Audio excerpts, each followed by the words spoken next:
Trinity के बारे में बाइबल क्या सिखाती है? ट्रिनिटी की सबसे कठिन बात यह है कि इसे पूरी तरह से समझने का कोई तरीका नहीं है। ट्रिनिटी एक ऐसी अवधारणा है जिसे किसी भी इंसान के लिए पूरी तरह से समझना असंभव है। समझना तो दूर की बात है, परमेश्वर हमसे असीम रूप से महान है, इसलिए हमें उसे पूरी तरह से समझने में सक्षम होने की उम्मीद नहीं करनी चाहिए। बाइबल सिखाती है पिता परमेश्वर है, यीशु परमेश्वर है और पवित्र आत्मा परमेश्वर है। बाइबल यह भी सिखाती है कि परमेश्वर एक है, लेकिन फिर भी ट्रिनिटी के विभिन्न व्यक्तियों के एक दूसरे के संबंध के बारे में कुछ तथ्यों को समझ सकते हैं। हालांकि यह मानव मन के लिए समझ से बाहर है, इसका मतलब यह नहीं है कि ट्रिनिटी सत्य नहीं है या बाइबल की शिक्षाओं पर आधारित नहीं है। परमेश्वर एक है जो तीन व्यक्तियों में विद्यमान है। समझे कि यह किसी भी तरह से तीन देवता का सुझाव नहीं दे रहा है। इस विषय का अध्ययन करते समय ध्यान रखें कि ट्रिनिटी शब्द पवित्र शास्त्र में नहीं पाया जाता। यह एक ऐसा शब्द है जिसका उपयोग त्रिएक परमेश्वर का वर्णन करने के लिए किया जाता है। तीन सह अस्तित्व वाले सहशाश्वत व्यक्ति जो परमेश्वर है। वास्तविक महत्व यह है कि ट्रिनिटी शब्द द्वारा दर्शाई गई अवधारणा पवित्र शास्त्र में मौजूद है। ट्रिनिटी के बारे में परमेश्वर का वचन कहता है, परमेश्वर एक है। पहला तीमुथियुस 2:5 में बाइबल बताती है, क्योंकि परमेश्वर एक ही है और परमेश्वर और मनुष्यों के बीच में एक ही बिचवई है, अर्थात मसीह यीशु जो मनुष्य है। ट्रिनिटी में तीन व्यक्ति शामिल हैं। मत्ती 28:19 में यीशु ने अपने शिष्यों से कहा, इसलिए तुम जाओ, सब जातियों के लोगों को चेला बनाओ और उन्हें पिता और पुत्र और पवित्र आत्मा के नाम से बपतिस्मा दो। उत्पत्ति 1:1 में परमेश्वर के लिए हिब्रू शब्द एलोहिम का उपयोग किया गया है। एलोहिम जो कि बहुवचन शब्द है। उत्पत्ति 1:26, उत्पत्ति 3:22 में और यशायाह 6:8 में हम बहुवचन का उपयोग किया गया है। उदाहरण के लिए उत्पत्ति 3:22 में परमेश्वर कहते हैं, फिर यहोवा परमेश्वर ने कहा, मनुष्य भले बुरे का ज्ञान पाकर हम में से एक के समान हो गया है, इसलिए अब ऐसा न हो कि वह हाथ बढ़ाकर जीवन के वृक्ष का फल भी तोड़ के खा ले और सदा जीवित रहे।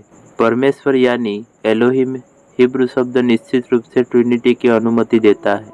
यशायाह 48:16 और 61:1 में पुत्र, पिता और पवित्र आत्मा का संदर्भ देते हुए बोल रहा है। यह देखने के लिए कि यह पुत्र बोल रहा है, यशायाह 61:1 की तुलना लूका 4:14 से 19 के साथ करें। यशायाह 61:1 में लिखा है, प्रभु यहोवा का आत्मा मुझ पर है, क्योंकि यहोवा ने सुसमाचार सुनाने के लिए मेरा अभिषेक किया और मुझे इसलिए भेजा है कि खेदित मन के लोगों को शांति दूं, कि बंदियों के लिए स्वतंत्रता का और कैदियों के लिए छुटकारे का प्रचार करूं। यही बात यीशु ने अपने बारे में लूका 4:14 से 19 में कहा। फिर यीशु आत्मा की सामर्थ्य से भरा हुआ गलील को लौटा और उसकी चर्चा आसपास के सारे देश में फैल गई।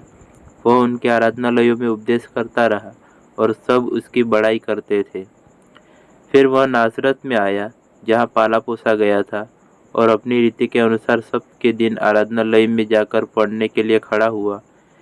यशायाह भविष्यवक्ता की पुस्तक उसे दी गई और उसने पुस्तक खोलकर वह जगह निकाली जहाँ यह लिखा था, प्रभु का आत्मा मुझ पर है, इसलिए कि उसने कंगालों को सुसमाचार सुनाने के लिए मेरा अभिषेक किया है और मुझे इसलिए भेजा है कि बंदियों को छुटकारे का और अंधों को दृष्टि पाने का सुसमाचार प्रचार करूं और कुचले हुओं को छुड़ाऊं और प्रभु के प्रसन्न रहने के वर्ष का प्रचार करूं। मत्ती 3:16 से 17 में यीशु के बपतिस्मा का वर्णन है। इन आयतों में देखा गया है कि पवित्र आत्मा पुत्र पर उतर रहा है, तब पिता पुत्र में अपनी प्रसन्नता की घोषणा करता है।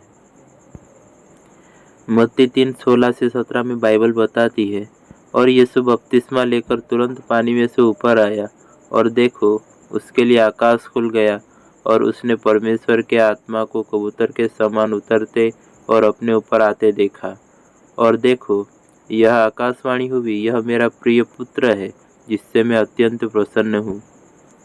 मत्ती 28:19 और 2 कोरिन्थियों 13-14 में अन्य उदाहरण है जो ट्रिनिटी में 3 अलग अलग व्यक्तियों को प्रस्तुत करते हैं। ट्रिनिटी के व्यक्तियों को विभिन्न आयतों में एक दूसरे से अलग किया गया है।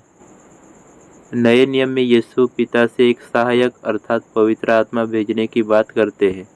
यूहन्ना 14:16-17 में यीशु ने कहा, मैं पिता से विनती करूंगा और वह तुम्हें एक और सहायक देगा कि वह सर्वदा तुम्हारे साथ रहे, अर्थात सत्य का आत्मा, जिसे संसार ग्रहण नहीं कर सकता क्योंकि वह न उसे देखता है और न उसे जानता है। तुम उसे जानते हो क्योंकि वह तुम्हारे साथ रहता है और वह तुम में होगा।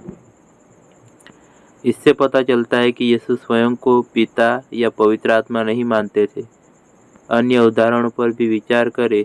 जब यीशु पिता से बात करते हैं, क्या वह स्वयं से बात कर रहे थे? नहीं, उन्होंने त्रिएकता में एक अन्य व्यक्ति पिता से बात की। इससे पता चलता है कि यीशु स्वयं को पिता या पवित्र आत्मा नहीं मानते थे। अन्य उदाहरणों पर भी विचार करें। जब यीशु पिता से बात करते हैं, क्या वह स्वयं से बात कर रहे थे? नहीं, उन्होंने त्रिएकता में एक अन्य व्यक्ति पिता से बात की। त्रिएकता में हर एक सभ्य परमेश्वर है, पिता परमेश्वर है। रोमियो 1:7 में लिखा है, उन सबके नाम जो रोम में परमेश्वर के प्यारे हैं और पवित्र होने के लिए बुलाए गए हैं। हमारे पिता परमेश्वर और प्रभु यीशु मसीह की ओर से तुम्हें अनुग्रह और शांति मिलती रहे। पुत्र परमेश्वर है। यूहन्ना 1:1 में बाइबल बताती है, आदि में वचन था और वचन परमेश्वर के साथ था और वचन परमेश्वर था। पवित्र आत्मा परमेश्वर है।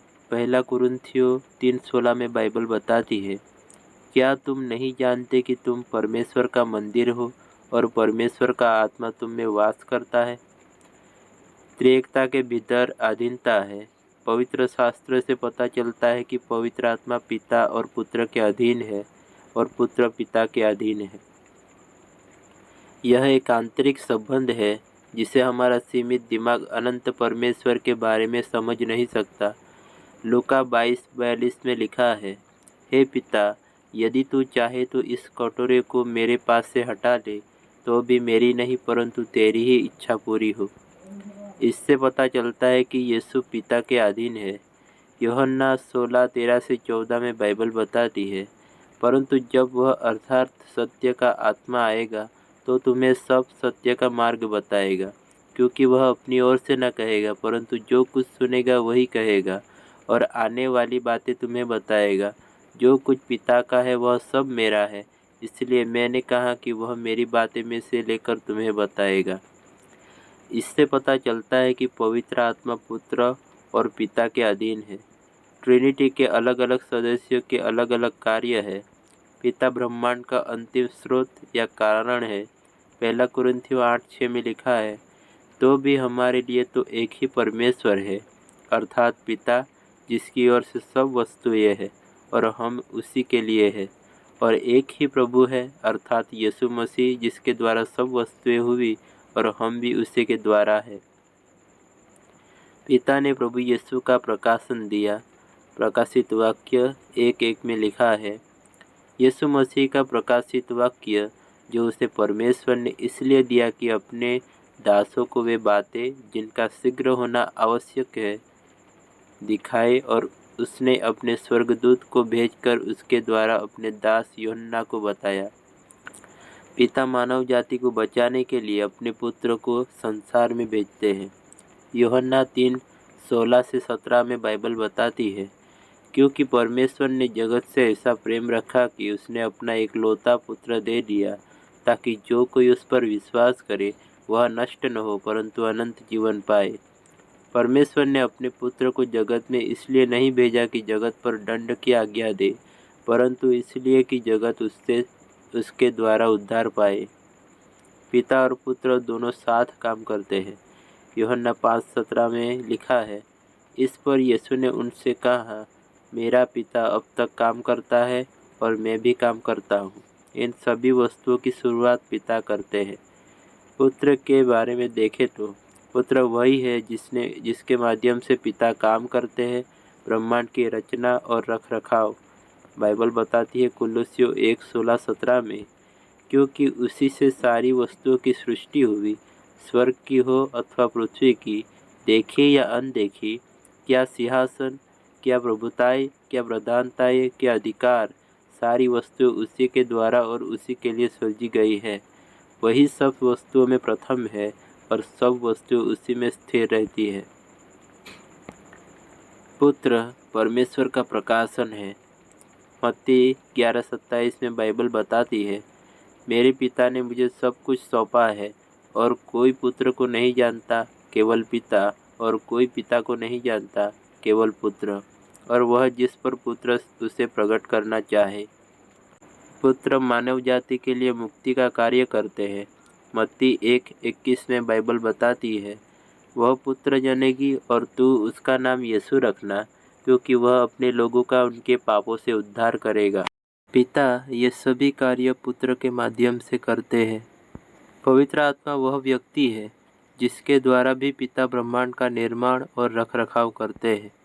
उत्पत्ति 1:2 में बाइबल बताती है, पृथ्वी बेडौल और सुनसान पड़ी थी और गहरे जल के ऊपर अंधियारा था तथा परमेश्वर का आत्मा जल के ऊपर मंडराता था।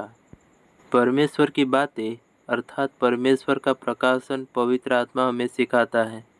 यूहन्ना 16:12-15 में बाइबल बताती है, मुझे तुमसे और भी बहुत सी बातें कहनी है, परंतु अभी तुम उन्हें सह नहीं सकते, परंतु जब वह अर्थात सत्य का आत्मा आएगा तो तुम्हें सब सत्य का मार्ग बताएगा, क्योंकि वह अपनी ओर से न कहेगा, परंतु जो कुछ सुनेगा वही कहेगा और आने वाली बातें तुम्हें बताएगा। वह मेरी महिमा करेगा, क्योंकि वह मेरी बातों में से लेकर तुम्हें बताएगा। जो कुछ पिता का है वह सब मेरा है, इसलिए मैंने कहा कि वह मेरी बातों में से लेकर तुम्हें बताएगा। यीशु सामर्थ्य कार्य पवित्र आत्मा के द्वारा करते हैं। प्रेरितों के काम 10:38 में लिखा है, परमेश्वर ने किस रीति से यीशु नाज़री को पवित्र आत्मा और सामर्थ्य से अभिषेक किया, वह भलाई करता और सब को जो शैतान के सताए हुए थे अच्छा करता फिरा, क्योंकि परमेश्वर उसके साथ था। इस प्रकार पिता पवित्र आत्मा की शक्ति से यह सभी कार्य करते हैं। ट्रिनिटी के चित्र विकसित करने के लिए कई प्रयास किए गए हैं, लेकिन कोई भी लोकप्रिय चित्र पूरी तरह से सटीक नहीं है। अंडा या सेब इस मामले में विफल रहते हैं। छिलका, सफ़ेदी, जर्दी अंडे के भाग है, न कि स्वयं अंडा।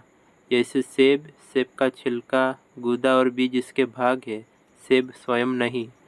पिता, पुत्र और पवित्र आत्मा परमेश्वर के भाग नहीं है, उनमें से प्रत्येक परमेश्वर है। पानी का चित्र कुछ हद तक बेहतर है, लेकिन यह भी ट्रिनिटी का पर्याप्त रूप से वर्णन नहीं कर सकता। पानी, भाप और बर्फ पानी के रूप है। पिता, पुत्र और पवित्र आत्मा परमेश्वर के रूप नहीं है, उनमें से प्रत्येक परमेश्वर है। हालांकि ये चित्र हमें त्रिएकत्व की एक तस्वीर दे सकते हैं, लेकिन यह तस्वीर पूरी तरह से सटीक नहीं है। एक अनंत परमेश्वर को एक सीमित चित्र द्वारा पूरी तरह से वर्णित नहीं किया जा सकता। तो निष्कर्ष यह है कि पिता परमेश्वर है, पुत्र परमेश्वर है और पवित्र आत्मा परमेश्वर है, लेकिन परमेश्वर संख्या में एक ही है। आमीन।